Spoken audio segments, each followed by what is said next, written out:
जय श्री कृष्ण। स्वागत है आपका सारथी त्रिशला के साथ। कैसे हैं आप लोग? कैसे हैं घर में सब? ज़रूर बताइएगा। बात करूंगी आज आपसे ऐसे धागे और ऐसी गांठ के बारे में जो आपकी ज़िंदगी की हर मनोकामना को पूरा कर जाएगा। धागा, ये धागा सिर्फ धागा नहीं होता, ये हमारे जीवन की एक ऐसी डोर होती है जो हमें हर अला बला से बचाती है।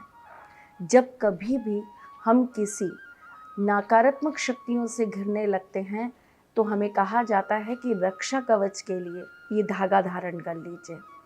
कभी नज़र से बचाने के लिए पैरों में धागा बांध दिया जाता है, तो कभी रक्षा कवच के लिए हाथों में, कभी पवित्र रुद्राक्ष को पहनाने के लिए गले में धागा बांधा जाता है, तो कभी अपने बच्चों के कंसंट्रेशन लेवल को बढ़ाने के लिए पेट पर हम धागा बांध देते हैं।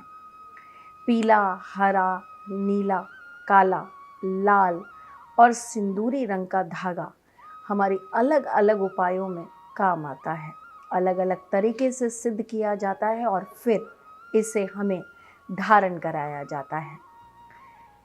शनि एक ऐसे ग्रह हैं जो हमारी ज़िंदगी के अंदर अगर कुछ नुकसान करते हैं तब हमें काला धागा अपने पैर में हमेशा बांध कर रखना चाहिए, क्योंकि शनि का संबंध हमारे पैरों से होता है और पैरों को हमें प्रोटेक्ट करना है ताकि शनि हमारे पैरों के ज़रिए हमारे शरीर के ऊपरी भाग तक ना चढ़ पाए। शनि की साढ़े साती ढैया ऐसी स्थिति में हम ये कार्य करने के लिए आपको ज़रूर बोलते हैं।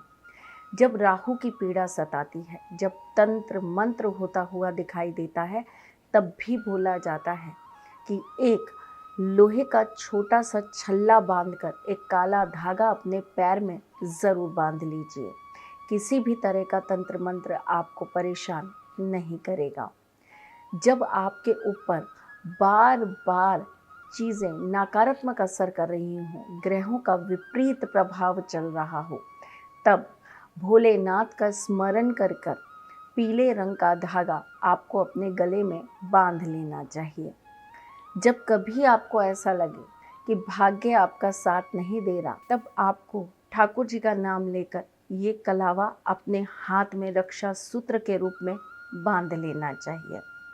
धागे के और भी बहुत सारे उपाय हैं जो मैं आपको हमेशा समय समय पर बताती रहती हूँ। जब भी कोई पूजा करते हैं तब पंडित जी हमारे हाथ में रक्षा सूत्र ज़रूर बांध देते हैं। आज भी मैं आपको एक मनोकामना सिद्धि के लिए धागा बताने वाली हूँ जो आप बांधेंगे और आपका कार्य ज़रूर होगा।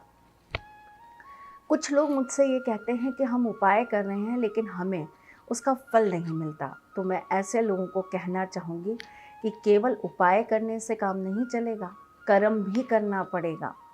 पता चले आप मुझसे कह रहे हैं मैंने आपका उपाय किया कि मैं करोड़पति हो जाऊं, लेकिन उसके लिए आपने पैसा कमाने के लिए प्रयास नहीं किया, तो भाई उपाय करने से कुबेर जी स्वयं आकर तो अपना खजाना आपके सामने खोल नहीं देंगे। प्रयास आपको करना है, कर्म आपको करना है। जब तक कर्म नहीं करेंगे तब तक कोई भी उपाय आपके लिए फल नहीं बनेगा। फल आपको तभी प्राप्त होगा जब आप एक पौधा लगाएंगे, उसमें आप पानी डालेंगे, खाद डालेंगे, तब वो बड़ा होगा और आपको फल देगा। तो इसीलिए उपाय के साथ साथ कर्म भी अच्छे करिए। अब कई लोग मुझसे कहते हैं हम उपाय कर रहे हैं लेकिन हमारे यहाँ पर झगड़े ख़त्म नहीं हो रहे। तो आप ये भी तो सोचिए कि आप झगड़ों के लिए कहीं खुद जिम्मेदार तो नहीं हैं। आपकी वाणी इस तरह की तो नहीं है जो आपके झगड़ों को बढ़ा दे। इन सब चीज़ों को अवॉइड भी करना सीखिए, शांत रहिए, धैर्य रखिए, तभी आपके उपाय आपको लग पाएंगे। तो चलिए आज आपको मनोकामना पूर्ति के लिए एक धागा बनाना सिखाती हूँ। इस क्रिया को आपको चालू करना है शुक्रवार से। शुक्रवार को एक काला धागा ले आइए, उसमें 7 गांठ लगा लीजिए। तुलसी का थोड़ा सा रस निकाल लीजिए, तुलसी के कुछ पत्ते ले लीजिए, उसे अच्छे से पीस लीजिए, उसका थोड़ा सा रस निकाल लीजिए। प्रत्येक गांठ पर तुलसी का रस लगाते हुए आपको बोल देना है ओम क्लीम कृष्णाय नमः। उसके बाद आपको प्रत्येक गांठ के ऊपर सिंदूरी वाला सिंदूर, जो पीले रंग का सिंदूर होता है ना, वो वाला सिंदूर आपको लगा देना है। पूरी रात्रि के लिए अपने घर के मंदिर में इस धागे को रख दीजिए। अगले दिन शनिवार को पीपल के पेड़ के नीचे जाकर एक दीपक प्रज्वलित करिए और ये कार्य 12 बजे से पहले पहले कर लीजिएगा। वहीं पर बैठकर आप इस धागे को अपने उल्टे हाथ में बंधवा लीजिए। करके देखिए ये कार्य, इससे आपके जीवन में आपकी मनोकामना पूर्ति के लिए रास्ते ज़रूर खुल जाएंगे।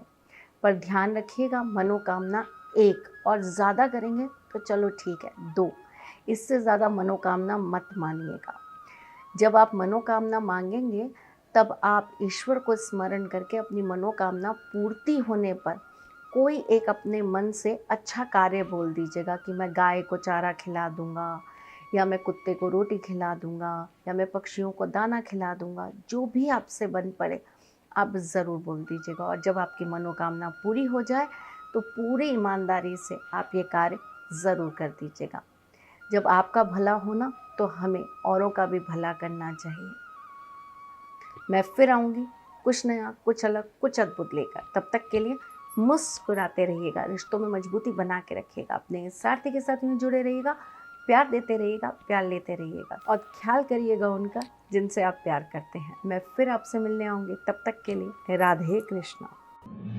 सारथी माँ त्रिशला ज्योतिष के क्षेत्र में विश्व विख्यात नाम है।